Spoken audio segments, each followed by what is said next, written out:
Good evening. Welcome to Living Holistically. This is Linda Karim, and it's an honor to be here today to talk to you about a very important subject called True Love Family. This is a divine paradigm. Family life is the most important paradigm that we could ever imagine. True love is a force, a power, a dynamic living example of the classroom in which the subject of love takes place within a family unit with an original father and a true mother, bound together through an obligation to be devoted to one another, to be honest, trustworthy, loving, kind, generous, supportive. Those kinds of things and the attributes that are necessary in order to have a very successful family life requires more than just a relationship with a man and a woman, a plain man and a plain woman with a strong physiological attraction. It has to be more than a strong physiological attraction. The man pursuing the female, in many instances, the female pursuing the male, which is a contradiction because no female species chases a male. Is always the reverse. The feminine aspect is magnetic, and the male aspect is electrical. And this is just this very simple example of how cell biology works. And yes, we are just more than a plain man and a plain woman. And I'm talking about every member of the human family on this planet. And we are all involved in the propagation of life, love, freedom, justice, and equality. So here we are, united together as one global family, living out our lives with our mates on a daily basis, in the classroom called family, under the context of divine love. So in order to experience this divine love, then one must be able to speak the divine language of compassion and mercy, the articulation of specific wants and needs, with a call and response from the male and the female responding to each other with love and respect. So today we have our guest, the Ambassador of Peace, Dr. Jimmie Pratt. Welcome, Dr. Pratt. Thank you. Thank you for being here today. We appreciate your presence.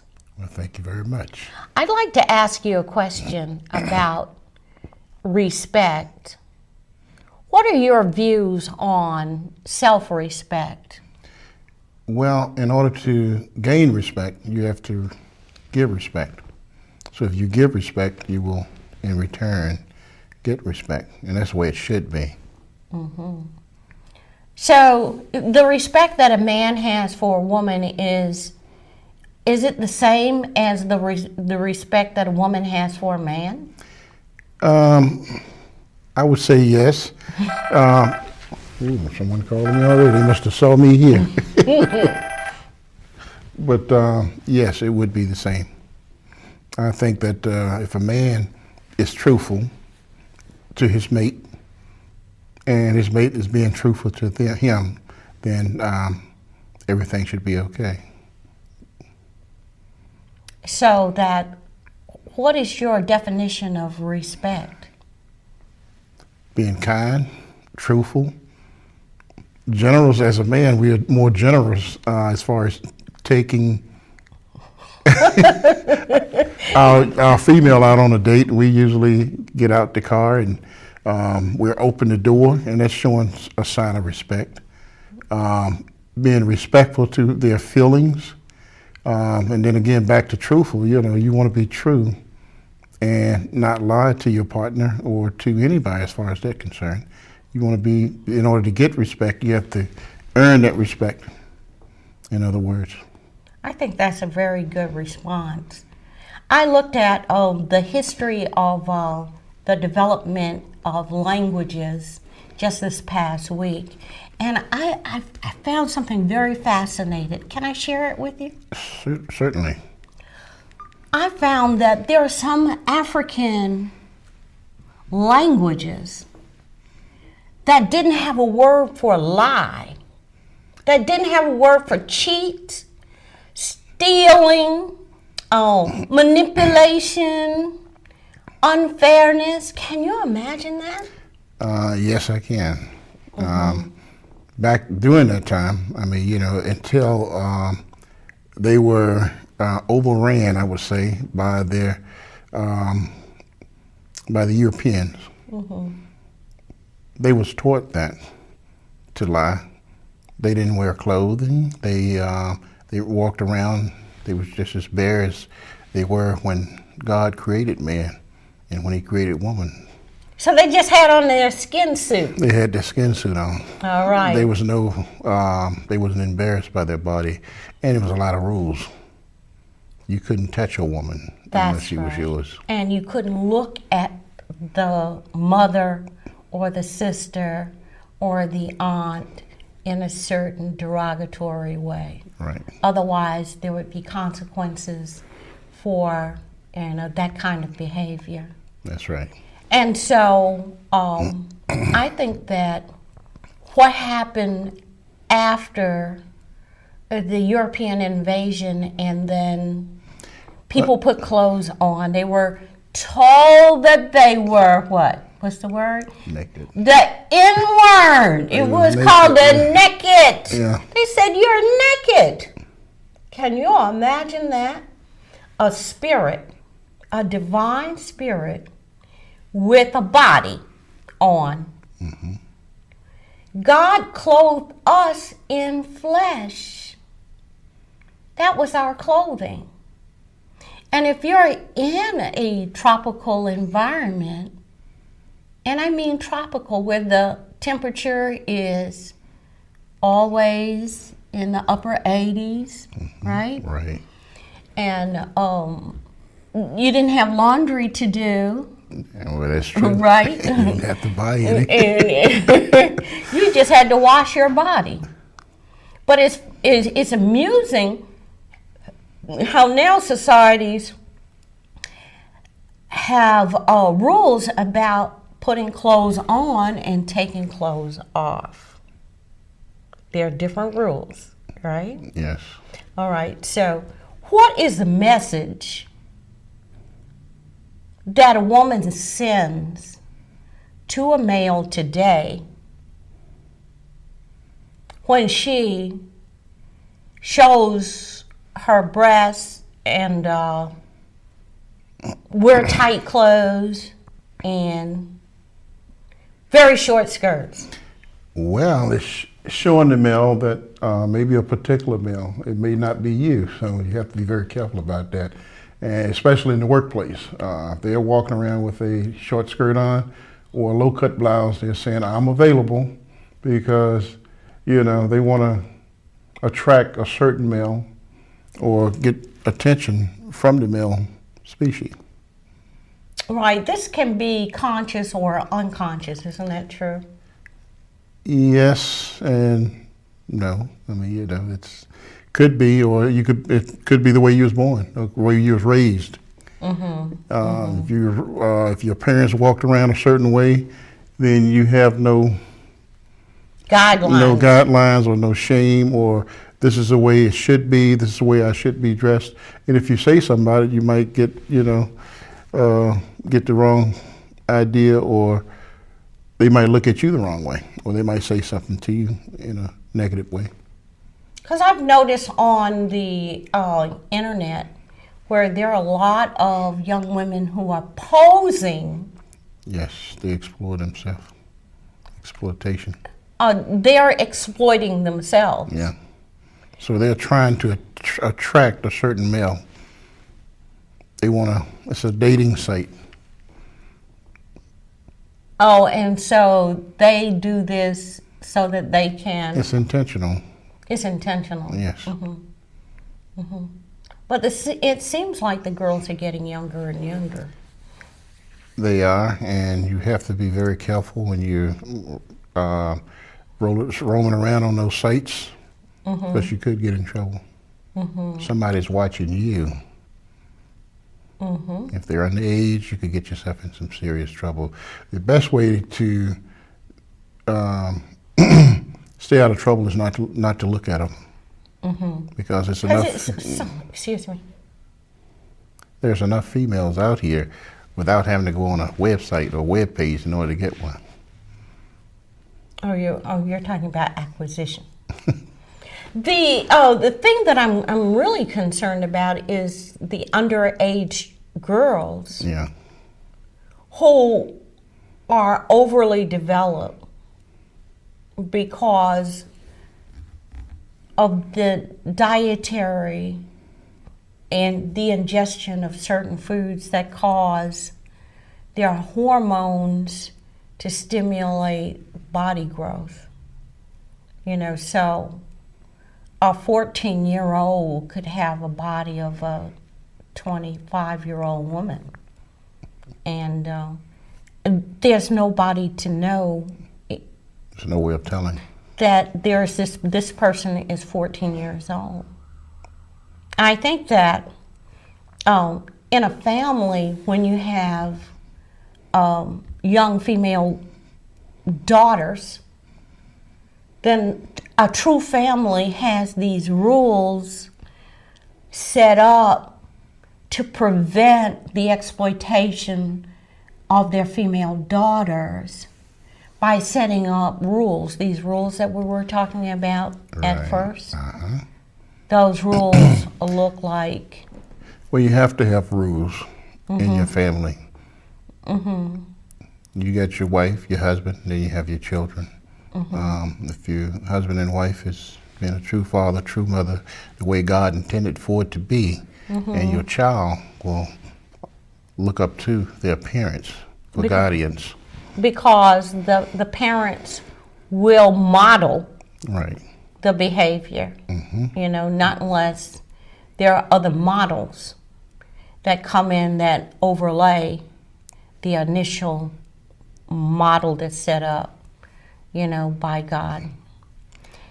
I think that the rules should be in place and should be stable and consistent, you know, so that the children that are being molded, it's like an experiment of dealing with human behavior when you have the mother and father setting the role model, setting the pace of what the lifestyle is going to be, and then bringing in the child and shaping the child for the future.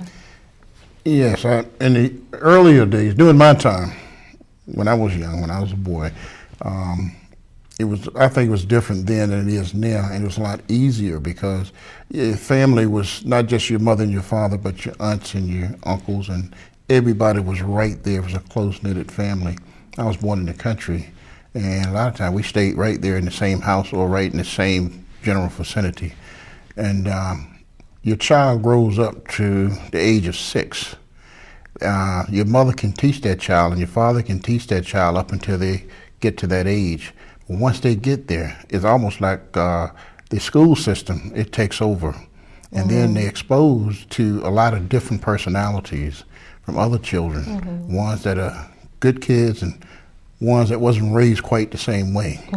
And your child get exposed to that, and then they start bringing things home.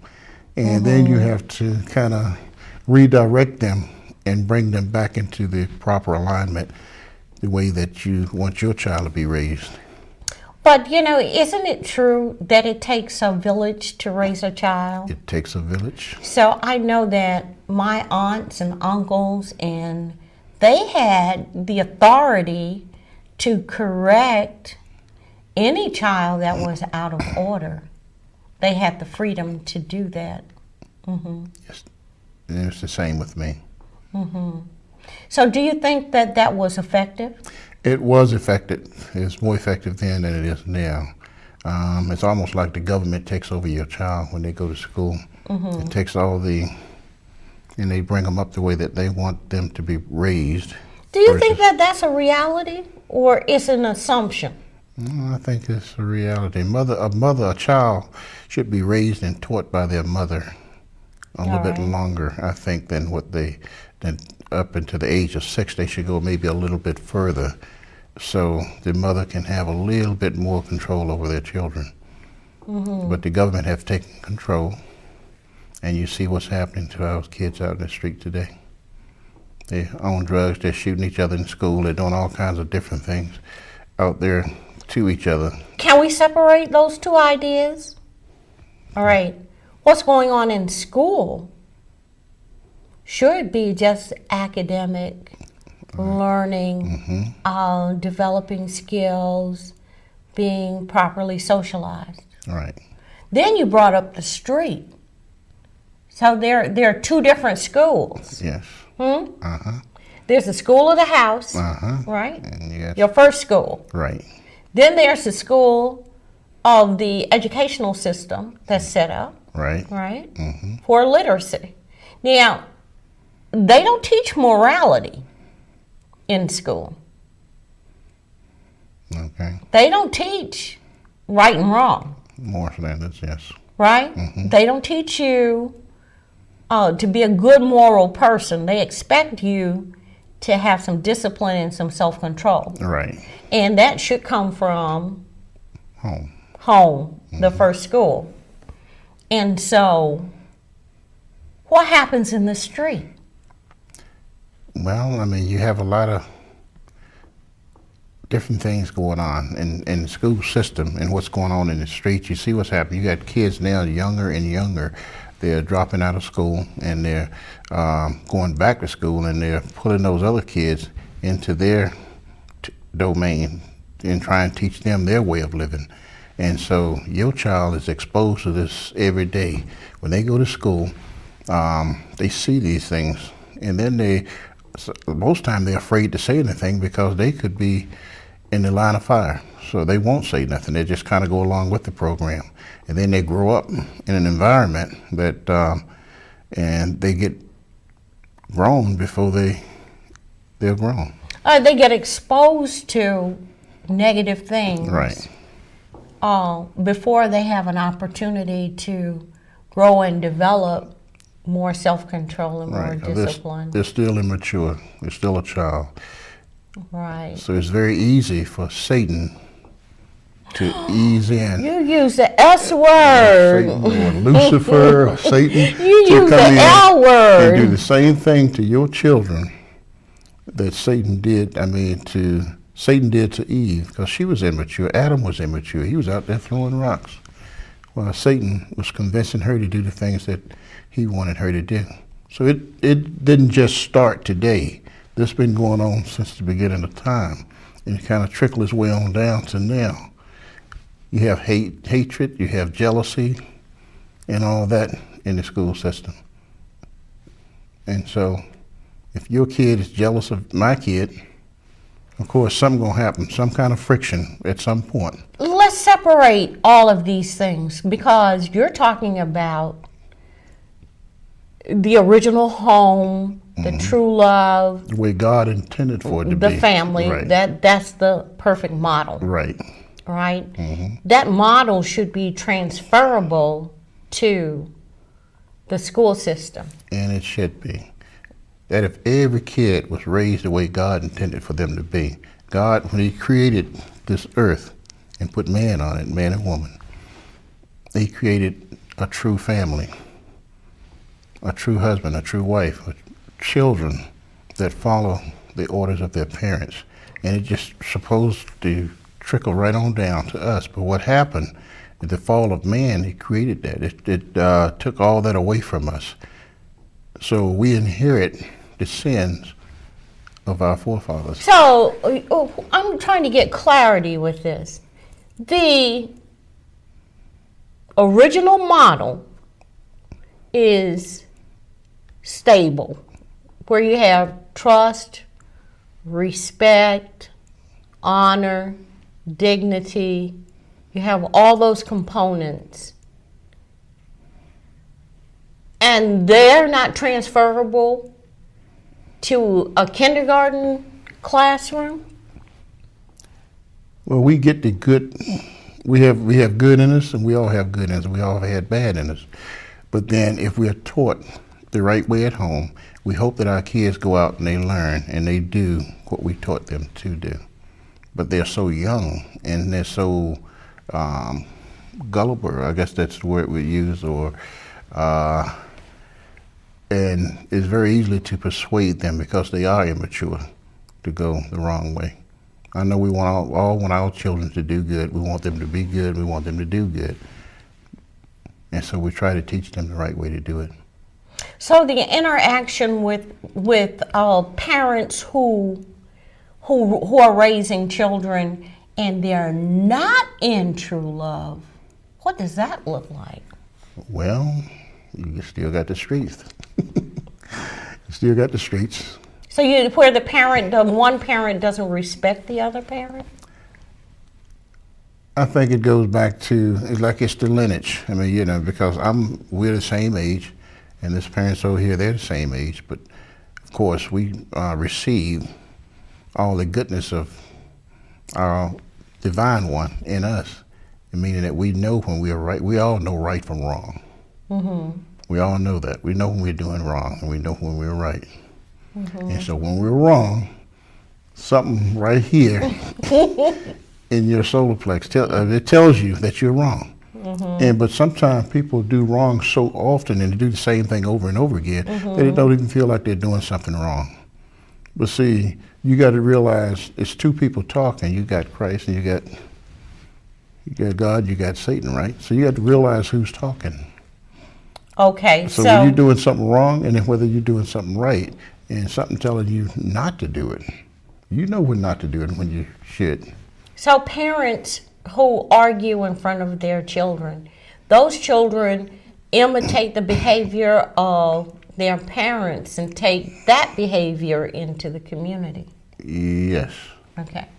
Those families that fight and cuss each other out, right? Right.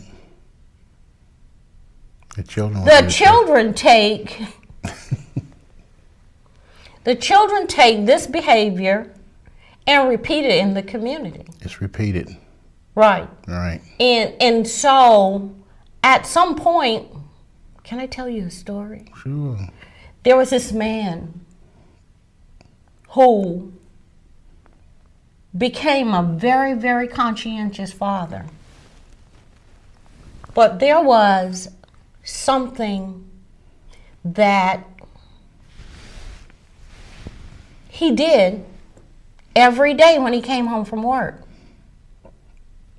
He would get his alcohol, right? Mm-hmm. And then he'd pour out his marijuana and roll up the marijuana. Roll up the marijuana because he planned to smoke and watch TV. In front of his kids? In front of his children, right? Right. So one day he went into the kitchen because he had the munchies. Excuse me. He had the munchies, and so he came back. His son had his hat and the son had a reefer in his mouth, and was sitting on the couch with his legs crossed, and had a beer in his hand, and it dawned on him, oh my God. He saw himself. He saw his little self, mm-hmm. the one he had trained for years, ever since he got home from the hospital. This child is imprinted by the parent. I can believe who that. goes to work every day mm-hmm. and pays the bills, but that was the father's way of relaxation. But at the same time, he stopped that day, took all of his paraphernalia and put it in the trash. And because he knew that he wasn't doing the right thing in protecting his son from the street or from the world or from a place where his son, if he grew up in it mm-hmm.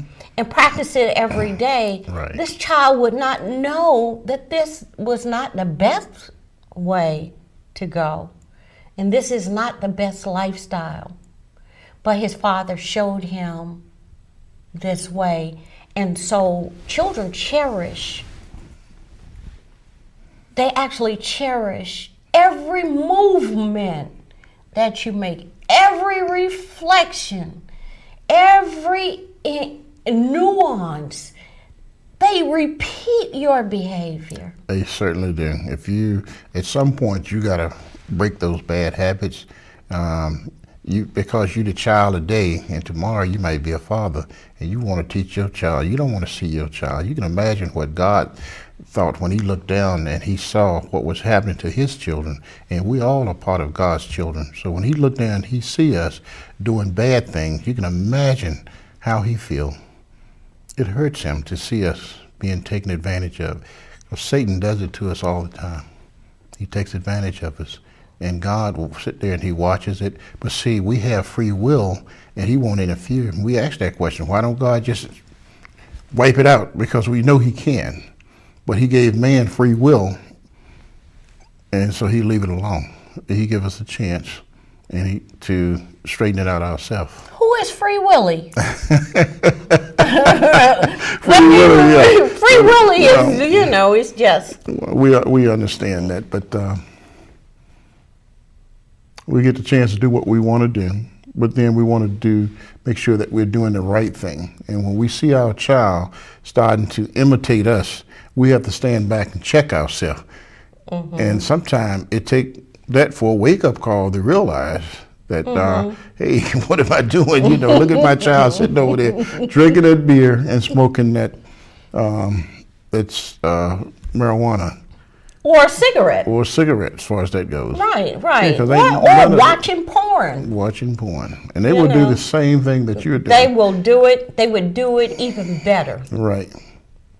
They would do it and it will be so natural for them, they won't even have the impulse that this is not good. They will have their little books. They will have their TV shows, their CDs that they get from the streets, because they're out there.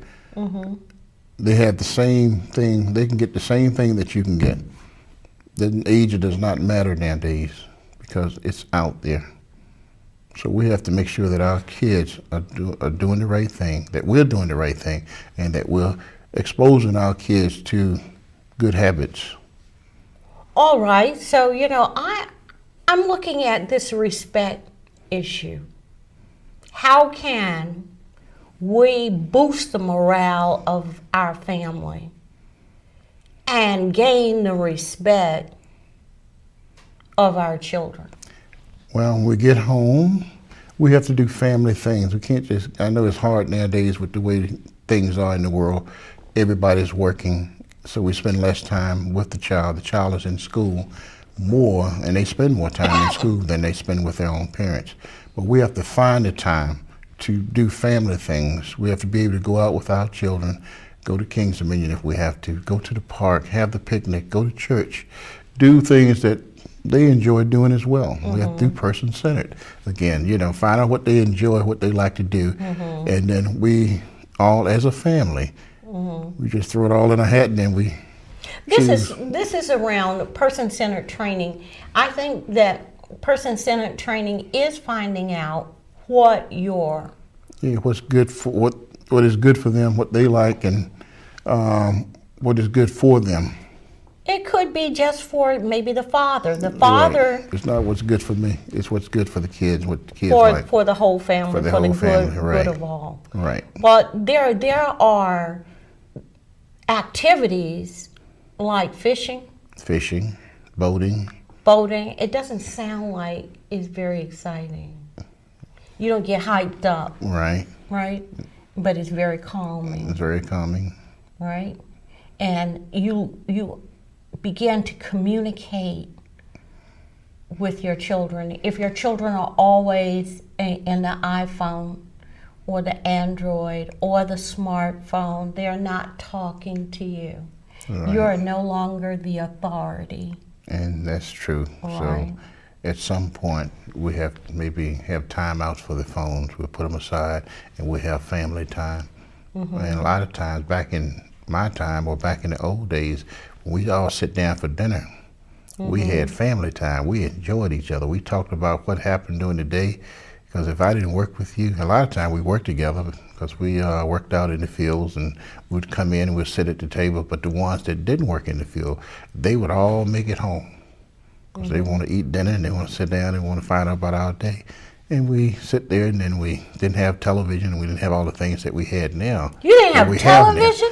Well, we didn't watch TV because they didn't have, it went off at a certain time. Okay. Yeah, all so right. we don't have the TV like back then like they have now. Now it goes on all night.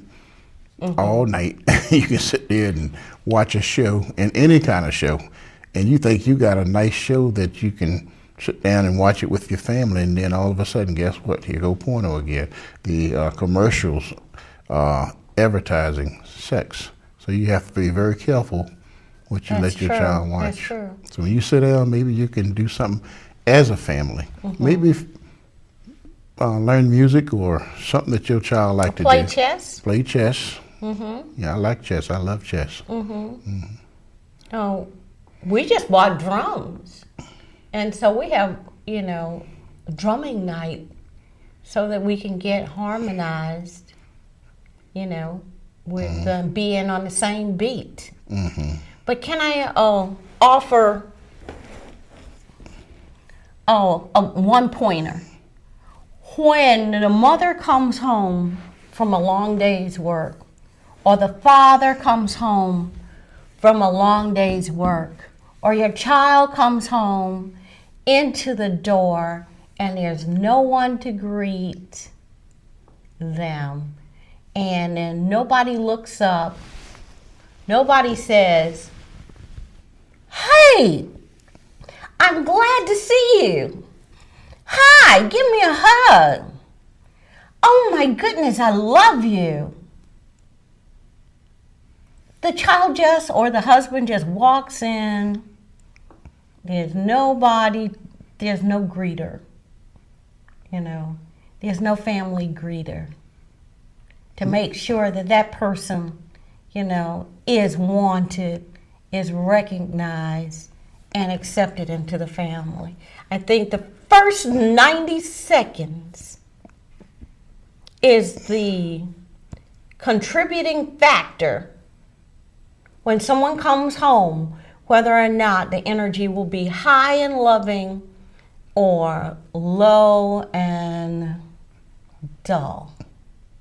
You know, so there are certain things that we can do that don't cost a lot of money, you know, to make, to join the family in harmony.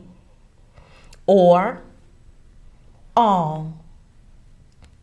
hugs. At least the human being needs at least 4, 8, 16 hugs a day, right?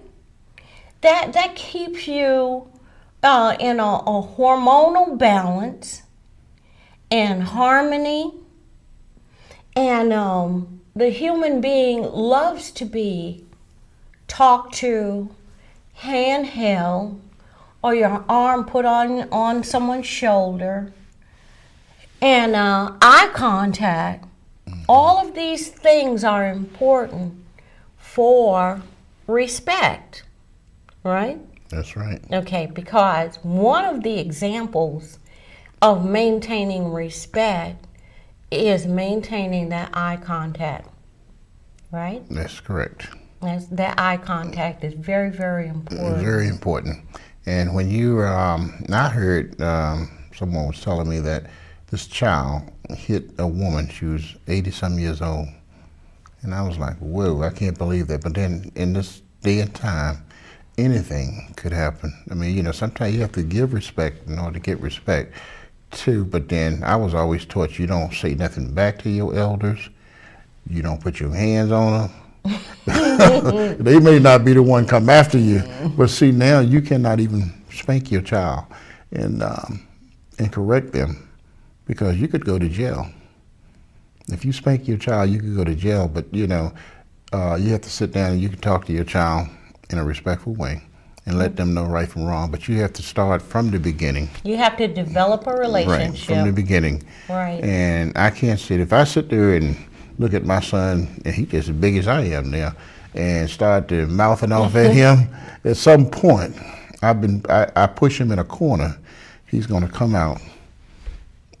Either he might, I don't know if he'll curse me out, he never did, because I never pushed him to that point. And I love my son, I know that he loves me. And so, you know, but I would never push him to that point, because I know what's in his heart, I know what makes him tick, because he grew up with me. I know what he's like. But for a child to hit a 68-year-old woman, that is wrong. I can't see that. Do you think that parents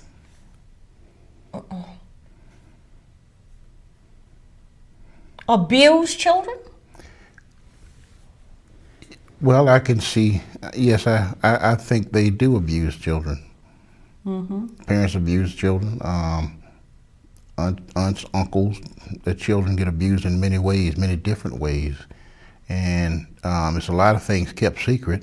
But yeah, when a child hit a parent sometimes, you would think, well, why did they hit them? What did they say to them to make them do that? What would trigger it? What would trigger that?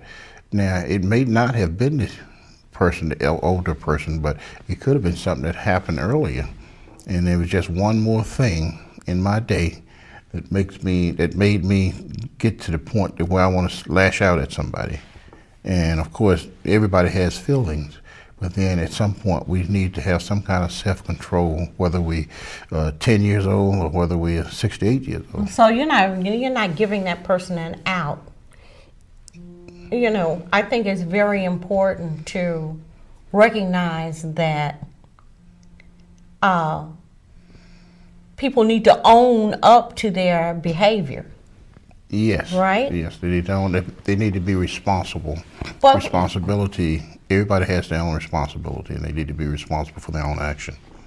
All right, but resentment toward a parent, it doesn't develop overnight. No. Sometimes it grows in the heart of a child. a child that couldn't get its way, couldn't manipulate, is constantly redirected, guided gently, and sometimes with coercion, forced to do things because they are wayward. There are children who have very strong wills. And so resentment can build up in a child until the point where the adversary takes over and expresses itself in a violent way. Right. But it doesn't happen overnight. No, it takes time. It takes time, and it takes a lot of practice for a child to be angry. To get angry enough to lash out at a 6 to 8 year old person. And if they was taught that at home, to defend yourself against any and everybody, then you have to go back and you have to look at the parent. Well, I think the media has a lot to do with that too, because if a child grows up in a society where there is violence in the cartoons, violence in the children's shows, violence in the movies, violence on television, the commercials, violence in the commercials. See, the commercial, they're advertising the movie that's going to come up, and those movies are most of the time they got a lot of action, loud, and they get the attention more so than the show that they're watching. Okay, so we're analyzing now what happens when you have this concept, a divine concept of true love, true family, the original government, that God intended us to be a part of, and it doesn't match, society doesn't match with that original paradigm. It's like off center and it's distorted.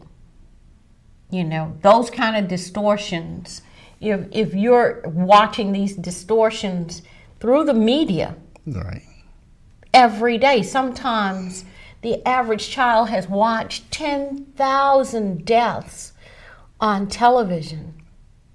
And then they have these games. They'd be sitting there and they'd be loading and shooting and loading and shooting, all these different games that that the parents buy their children now. They spend $50, $100 for these games just to sit them down in front of the TV to get out of their way so they don't have to worry about them, instead of teaching them the right way. And there are so many things to teach your children about your history, your culture, health, nutrition, hygiene. There are so many things that the child needs to know before they even leave home. And there are so many hours wasted in front of an artificial reality that won't allow those moments, those constructive moments, those teachable moments to ever come back. You can never recoup them. You have to, it's a continuous thing. Even after your child is 21 years old, and that's the age that we think that we're grown, but we're all immature. We're all still learning. If you can pick up a book and learn something new tomorrow, you didn't know it yesterday, right? So that makes you immature. I mean, you didn't know, and you're continuously learning things. And so the things that you learn, and you want to learn good things, so you can make sure that your children learn these things as well. And tell me about neurolinguistics. What is that about? Well, neurolinguistics is it's a way of communicating. It's words. Every words that we say and how we say them. Everything that we ever say, first of all, is floating around somewhere out there in the universe. So if we say the wrong thing, guess what? It can boomerang, come right back at us. If you say something bad about somebody, guess what? It could come back and get you. But if you say something good, always speak good things about people. And with the neurolinguistic part, you can use it in almost every aspect of your life. Everything that you do, that you can use the neurolinguistic. This is a positive, constructive approach to bringing peace, Right. love, freedom, and Harmony. prosperity, and prosperity. Prosperity, yes. Into your life. Into your life. Because it gets better as you learn to utilize the neurolinguistics. How did you get involved in neurolinguistics? Well, I worked as a salesperson years ago, many years ago, back in the 80s. I was working and I discovered this book, and it was Neurolinguistics. It was a big black book about like this right here. And I didn't read the whole book, but I read enough of it to get the information that I needed in order for me to be successful in what I was doing. And you can use neurolinguistic in almost anything that you do in life. I used it towards sales, and it increased my sales about 30%. Are you kidding? Yes, it did. And I knew exactly what I was doing at all time and why I was doing it and what would happen next. So there was a system that I used in order to gain my success in selling. And I became the #1 appliance salesperson on the East Coast for Circuit City. Is that right? I was the appliance guru. I was the person. The man to come to. I was the man to come to. And I didn't pressure anybody. Like I said, it's all in the words that you use and knowing what to say and when to say it and how to say it. So you can use neurolinguistics at work. You can use it at work. And you could use it at? You can use it at home. And for teachers, this is very important because if you're a teacher and if you're teaching a child the right way and knowing their system, the way they learn, because you can't teach everybody the same way. There's a system in learning. We got, kinesthetic?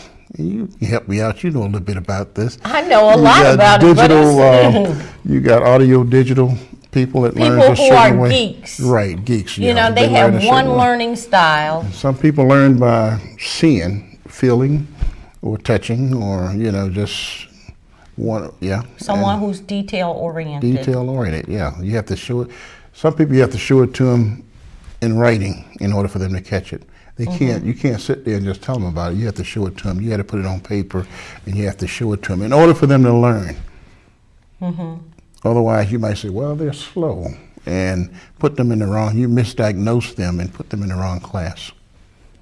So if a person is auditory, that's their learning style. Right, that's their learning style. So it's a good idea for parents to identify learning styles Right. within the family structure. Within the family structure. To help a child. To help their own child. Their own child to advance. Right. It wouldn't be something that you would teach the child. It's something that the parents will know. Will know exactly how to approach the learning style of their child in order to improve the quality of that child's life. That's correct. Is that right? That's right. And you do it through communication. Communication. You have to know how to communicate with that child. And body language. Body language. This is just a sidebar. You know, whenever my parents had an adult conversation, right, children weren't allowed to even be in the room or earshot of an adult conversation. Well, it was the same with me. Like, okay, y'all get back in there and play, We had to clear the room, and we'll all be back in another room. We'll be playing. And the grown-ups would be in another room. We couldn't sit there and listen to them talk. Or you couldn't look in their face. You couldn't, yeah. Well, it goes back to rules, right? Yeah. Yeah. You couldn't look in their face. And there's something to say about that, because in order to gain control over your household, over your family, right, there's some things that you can do. All is not lost. Well, there's help. You can always get help from somewhere. If you see that your child is not getting it, don't sit there and let that child fail. Get help. I mean, there's a lot of things. If you get home later than your child, I don't know if they have them now because, all my kids are grown, but there was the candy stripe nurses where they could volunteer, go to VA and volunteer have your child volunteer, be around the elderly, the older women in there, the old women that will teach them the right way. They can volunteer to help the veterans out. They can do something on that extra time that they have that when they leave school, and it goes directly to where they're supposed to go to volunteer and do that work. Everybody's not going to be hired by McDonald's or Burger King and these places that we go to work nowadays because, they only got so many positions. But if you got somebody older that can teach that child until you're able to pick them up, because we're all working now. Just a minute. Yes, thank you for calling. Thank you for calling.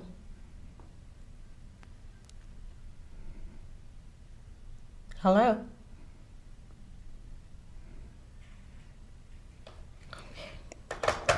This is a live show and people can call in. Yes.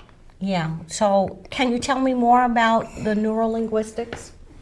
Well, after, sometime, with neurolinguistics, we can correct issues that we have, personal issues that we have, like smoking cigarettes. If we want to quit smoking, if we want to quit drinking, the bad habits, if we want to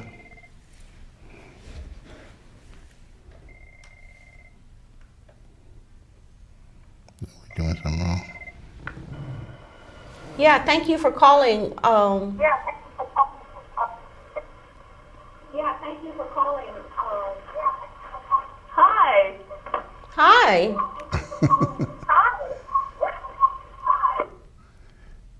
Something is happening there, but someone is trying to call, and for some reason they're not getting through. But they can try again. But all right, thank you. Next week, we're going to continue to talk about neurolinguistics because all of us know what the problem is in society. We all know. But we're going to bring some solutions. And they're just suggestions. And of course, you're on the front line as a parent, and you're always bringing solutions that need to be shared in the community, because once you have made a breakthrough, then there should be some sort of way that we can share that information. And in case you do not have Dr. Pratt's email address, what is it? CML703 at yahoo.com. Can you repeat that? That's CML703 at yahoo.com. Now, the most important thing, if you want to send me an email, this is Dr. Linda Karim. My email address is happy.living.linda at gmail.com. happy.living.linda at gmail.com. And I'll be sure to get back with you very promptly. We want to thank you for allowing us to enter your consciousness and to share some of the ideas and concerns that we have for our community. And we honor you, we respect you, and we appreciate you and what you're doing for your family. Maintaining this image of perfection in true love, family style, is not easy. But together, with the help of the Creator, we can make this world a better place, make our home life a better place, and make a place in your heart and your mind where you can visit and sit with the Creator for an hour a day to refresh, to renew, and to restore, and to regenerate that perfect paradigm that we all have in our DNA. We can also do a lot of forgiveness work. Isn't that right? That's right. Because all disease is forgiveness based. What happens when you won't let go of yesterday in order to live for today? Something has to go. We can't live in the past. We can only live in the present. Is there something else you want to say, Dr. Pratt? Well, I just want to add on to what she just said. You have to let go. Like diabetes, you can walk away from that. You don't have to sit there and suffer. You can do a lot of different things. You can talk to Dr. Karim here. She can fix you right on up to where you can live a good and happy and successful life. You don't have to have high blood pressure. You don't have to have a weight problem. You don't have to smoke cigarettes. There's a lot of things that you can do to get away from those things. You don't have to worry, and you don't have to be depressed because it's just an idea. Something that you thought about. That Yeah, you said, I think I'm gonna get up. I'm gonna be depressed today, and nobody gonna get me out of this depression. I'm just gonna be depressed for a couple of days. I'm gonna call in sick. But you don't have to be depressed. If you're depressed, it's not a laughing matter, because some people are depressed and they don't know what to do. But email Dr. Karim, and she can help you. She can help you with your sickness. If you think that you have high blood pressure, because like she said, it's just an idea. If you want to have it, if you've been talked into diabetes, you've been talked into it, then you can talk yourself into it. Because everything begins with the word, with that one word. It's called the universe. One verse, one word. It can move you into a magnificent future and a beautiful life. One word, moving forward, learning to live holistically. And you do it one choice at a time, one decision at a time, one moment. We say health follows a pure heart like a shadow that never leaves you. Thank you. This is Living Holistically. I am Dr. Linda Karim.